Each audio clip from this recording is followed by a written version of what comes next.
Hello guys, and today it is Bonfire night. Let's get a fire brewing. Let's get them fireworks banging. As you can see, I've had a haircut. My girlfriend cut my hair. I'm also doing November. So I've got a donation page. I'll put the link in the description. And yeah, happy Bonfire night. My guy fork. It fell apart for some reason. I do not know why. It now has a black wig. Yep, it fell in half. There's its head. I've got to put one more layer of paper mache on that.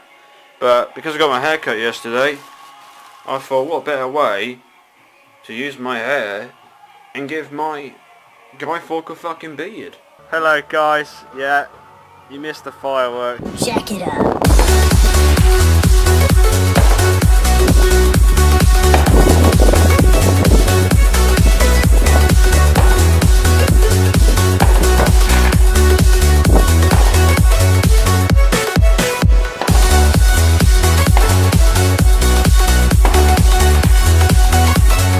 But here's the fire, what's left of it anyway.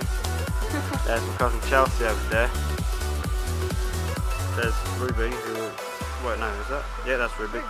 There's a twat called Aiden. And there's me. Ruby! That's it, yeah. Well, that is it guys. I hope you enjoy. Much appreciated, subscribe, and peace out.